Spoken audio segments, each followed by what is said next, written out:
যে ফলন আমি দেখলাম আপনার কর্মজীবন আপনি দেখেন দেখিনি, এর উপরে কোনো ভুট্টা আমি এখন পর্যন্ত চোখে দেখি নাই। আপনার আশেপাশে তো দুই একজন অন্য ভুট্টা লাগাইছিল, তারা কি ভুট্টা তুলতে পারছে? না, তারা তুলতে তাকে উপরে গেলে পাখিতে 5 মণ হইব, আর আমার আল্লাহ করলে যে ভুট্টা আছে তাতে পাখিতে 30 মণের কম আর হইব না। আসসালামু আলাইকুম। আমরা ব্রাক সিডের খরিফ 2 মৌসুমে প্যাসিফিক 164 জাতের মূল্যায়ন করতে আসছি একটা মাঠে। এটা মানিকগঞ্জ সদর হোস্তা একটা গ্রামে।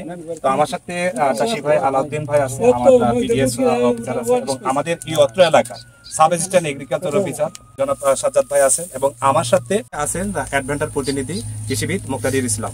আজকে 5ই সেপ্টেম্বর। এই বছর আমরা জানি যে খুবই খরা গেছে, খুবই রোদ বৃষ্টি হয়েছে। এই ঝড় বৃষ্টি তুফান, হ্যাঁ, অতিরিক্ত খরার পরেও যে আজকের যে আমাদের এই জাতটা এই অবস্থায় আছে, এইটা বেসিক্যালি আপনাদেরকে দেখার জন্য আমরা এই প্লটে আসছি। তো আমরা প্রথমে আলাউদ্দিন ভাইয়ের কাছ থেকে শুনতে চাই। আলাউদ্দিন ভাই, এর আগে কি আপনি 164 করছিলেন? জি স্যার, না আমি 164 মনে নেই। এর আগে বলেন নাই?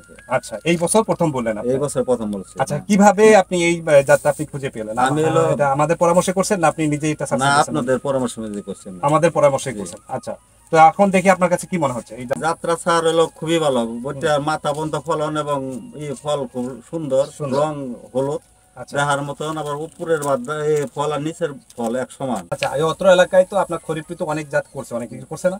এই বৃষ্টি এবং ঝড়ের কারণে তাদের কি ফলন তারা পেয়েছে বা মোচার দানা আছে? না, দানা আছে, পয়সা গেছে, বৃষ্টির কারণে পয়সা গেছে। প্রতিদিন ভাই কিন্তু কয়েকটা পয়েন্ট বলে গেছে যে এই খরা এবং এই যে ঝড় বৃষ্টির পরেও এই যে আমাদের যে ফলন দিচ্ছে উনি তাতে খুবই খুশি। অসংখ্য ধন্যবাদ। আলাউদ্দিন ভাই কিন্তু একটা স্টেটমেন্ট দিয়েছে যে এই বছর এই মৌসুমে এই সেম সময়ে অন্যান্য চাষিরা কিন্তু বিভিন্ন জাত করেছে, উনি 164 করেছে, প্যাসিফিক 164 করেছে, কিন্তু ওনার একটা স্টেটমেন্ট ছিল যে এই সময়ে অন্যান্য জাত করেছে তারা বিঘা প্রতি 5 থেকে 7 মণ ফলন পাবে। কিন্তু আল্লাহর রহমতে ওনার যে সিচুয়েশন, উনি নিজে মানে খুব আবেগের সহিত বলছে আর কি, খুব কনফিডেন্স নিয়ে বলছে যে এখানে বিঘা প্রতি উনি 30 মণ পাবেন। এই অত্র এলাকার একজন সাব অ্যাসিস্ট্যান্ট এগ্রিকালচার অফিসার আছেন, তো ওনার সাথে আমরা একটু কথা বলবো এবং ওনার গুরুত্বপূর্ণ আমরা কিছু মতামত নেব। আসসালামু আলাইকুম। আমি মোহাম্মদ সাজ্জাদ হোসেন, উপসহকারী কৃষি অফিসার, মানিকগঞ্জ সদর কোটাল ইউনিয়নের আর কি। তো বিভিন্ন জায়গায় যে রবি সিজনে অনেক বিভিন্ন ধরনের জাত হয়ে থাকে। আচ্ছা, ইতিমধ্যে আমরা যা দেখতে পেলাম যে প্যাসিফিক 164 জাতটা এই যে খরিফ 2 মৌসুমে যে আবাদ হয়েছে এখানে প্রায় 1 বিঘার একটু উপরেই, যে ফলন আমি দেখলাম এবং এর যে মুসা বা ভুট্টার যে রং, এর বিভিন্ন ফলনটা অনুভব করলাম যে অনেক ফলন আসবে। আপনার অভিজ্ঞতা আমার অভিজ্ঞতা বলছে যে আমি এই সিজনে খরিফ মৌসুমে এত সুন্দর যে ভুট্টা হয় আমি ইতিমধ্যে আর একটু আপনার কর্মজীবনে আপনি দেখেন দেখিনি। আপনার কর্মজীবনে সুন্দর কথা বলছে উনি। ওনার কর্মজীবনে এরকম এই সিজনে খরিফ 2 সিজনে এই বছর কিন্তু আপনি যে 2024 সালে আজকে আমরা 5ই সেপ্টেম্বর এটা হারভেস্ট করতে যাচ্ছি, এই বছর কিরকম বন্যা গেছে, কিরকম ঝড় গেছে, কিরকম তুফান গেছে আমরা সবাই কিন্তু জানি। তো ওরকম ঝড় তুফান সবকিছু মোকাবেলা করে এই জাতটা এই অবস্থায় আসছে, সেই মেসেজটা উনি কিন্তু দেখেছে। ওনার কর্মজীবনে কিন্তু এরকম উনি মানে রেজাল্ট দেখেন এই সিজনে থেকে। আমাদের সাথে অ্যাডভেন্টার প্রতিনিধি কৃষিবিদ মুক্তাদির ভাই আছেন। তো ধন্যবাদ আনিস ভাইকে আমাকে কথা বলতে দেওয়ার সুযোগ করে দেওয়ার জন্য। আমার হাতে এই মুহূর্তে যে ভুট্টাটি রয়েছে এটা প্যাসিফিক 164, এটা বর্তমানে খরিফ 2 সেগমেন্টে, যেটা আমরা একটু আগে দেখলাম যে আমাদের এটার সোয়িং ডেট ছিল 18 মে মাসের 18 তারিখ 2024 সালের, এবং বর্তমানে সেপ্টেম্বরের 5 তারিখ 2024 সাল, অর্থাৎ এটার বয়স চলছে 110 দিন। অর্থাৎ আমরা এটুকু দেখতে পারি যে এখানে যেসব আমরা ভুট্টাগুলো দেখছি এটার সবচেয়ে প্রধান যে বৈশিষ্ট্য দেখবেন আপনাদের প্রত্যেকটা গাছ একদম সমান লেভেলে আছে, এবং মোচা যদি আমরা খেয়াল করি মোচাটা দেখবেন একদম মাথা পর্যন্ত ভর্তি। অর্থাৎ এটা মে মাসে সুইং এ যদি আমাদের এত ভালো রেজাল্ট করবে, এটা আসলে আশার একটু বেশি আমাদের ফলন দিচ্ছে, এবং এটা কালার দেখবেন একদম টকটকা কমলা রঙের একটা ভুট্টার জাত। এখানে আমরা দেখতে পাবো যে এখানে যে রুটটা মাটির সাথে কিরকম করে স্ট্রংলি এটা আঁকড়ে ধরে এই গাছটি আছে। তা আমরা এখানে শর্টকাটে বলবো যে এটা 2 স্টেপ অ্যাঙ্কার একটা রুট সিস্টেম, যার কারণে আমাদের রুট লজিং হওয়ার সম্ভাবনা একেবারেই 0%। যেহেতু এটা খরিফ সিজন চলতেছে, এই সময় আমাদের ঝড় বৃষ্টি তুফান, যেমন কিছুদিন আগে আমাদের রেমাল হয়ে গেল, তো এই ধরনের এই একটা চ্যালেঞ্জে এই ধরনের লেট সিজনের ভুট্টাগুলোকে প্রায়শই পড়তে হয়। তো এটার স্পেশাল বৈশিষ্ট্যটা দেখেন গাছের ফ্লেক্সিবিলিটিটুকু আমরা যদি খেয়াল করি, দেখেন গাছকে আমরা টানবো, এই পাশে টানবো, এই পাশে টানবো, এই পাশে টানবো, গাছ কিন্তু সহজে ভাঙবে না। এটাই এর স্পেশাল বৈশিষ্ট্যের মধ্যে এটা একটি অন্যতম বৈশিষ্ট্য। এই পর্বে আমাদের পিডিএস অফিসার কৃষিবিদ শরীফুল ভাইয়ের সাথে আমরা একটু কথা বলবো। ধন্যবাদ ভাই আপনাকে। আমি যে ডিপার্টমেন্টে আছি প্রোডাক্ট ডেভেলপমেন্ট সাপোর্ট, এই ডিপার্টমেন্টের কাজ হচ্ছে জলবায়ু পরিবর্তনের সাথে সাথে নতুন নতুন যে জাতগুলো এটার সাথে কৃষককে পরিচয় করানো। তো ব্রাকের 164 ভুট্টার ক্ষেত্রে আমি বৈশিষ্ট্যের কথা বলবো। একটু লক্ষ্য করেন, এখানে হাক্স কভারটা দেখেন, এই যে একটা মোচার একটা হাক্স কভার এখানে। আপনি পাশাপাশি আপনি এখানে মোচাটা একটু দেখাই, এইখানে এই যে টিপ থেকে শুরু করে শেষ পর্যন্ত কোনো দানা এখানে নষ্ট নাই মানে পচে নাই।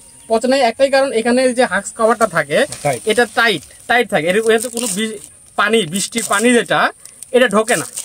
বৃষ্টির পানি না ঢোকার কারণে এখানে কোনো পচন নাই। আমাদের খরিফ 2 এর ক্ষেত্রে বা খরিফ 1 এর ক্ষেত্রে যে সমস্যাগুলো ফেস করি ভুট্টার ক্ষেত্রে, সেটা হচ্ছে যে প্রচুর বৃষ্টিপাত হয়, যার ফলে পানিগুলো এই হাক্স কভার ভেদ করে ভিতরে ঢুকে যায় এবং এটা পচে যায়। তো আমরা এই যে 164 ভুট্টা দিয়েছিলাম, আপনি একটু লক্ষ্য করেন, প্রতিটা মোচাই কিন্তু উপরে যে টিপ আছে এটা কিন্তু ক্লিয়ার, এখানে কোনো ধরনের কোনো পচন নেই। হ্যাঁ, যার কারণে হচ্ছে কোনো দানা নষ্ট হয় না এবং কালারও ঠিক আছে। এই যে 164 ভুট্টা, এর হাইট হচ্ছে 230 সেন্টিমিটার। এই কপ হাইটের দূরত্ব এখানে আছে 90 সেন্টিমিটার। এই যে একটা দূরত্বে যে কপটা আছে, এতে সুবিধা হলো যে আপনার যদি গৃহপালিত কোনো পশু অথবা শিয়াল এরা সহজে এর নাগাল পাবে না। কপটা একটা সঠিক পজিশনে আছে, সঠিক পজিশনে থাকার কারণে এই কৃষকরা এটা খুবই পছন্দ করছে।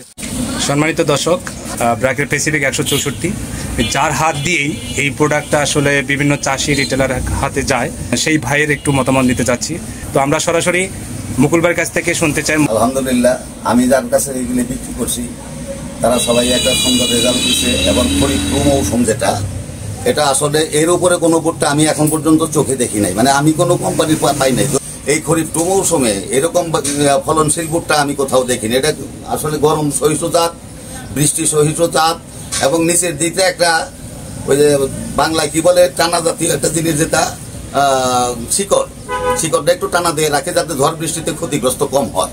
আমরা ব্রাকসিড করতে একটা খুবই ভালো মানের ভুট্টা পেয়েছি, আর জাতের নাম প্যাসিফিক 164, ইংল্যান্ড থেকে আমদানিকৃত অ্যাডভান্টা কোম্পানি।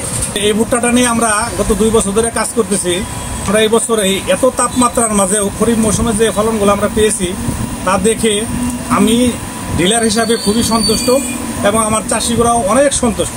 খরিফ মৌসুমে সাধারণত আমরা গত 2 বছর যাবত দেখতে পাচ্ছি যে ব্যাপক আকারের তাপমাত্রা হওয়ার কারণে মোচার ভিতরে ভুট্টার সংখ্যা থাকে না। অন্য যে কোম্পানির ভুট্টা আমরা বিক্রি করি, সেখানে সময় চাষিরা আমাদের কাছে এসে বসতেছে মোচার ভিতরে কোনো ধরনের বীজ নাই।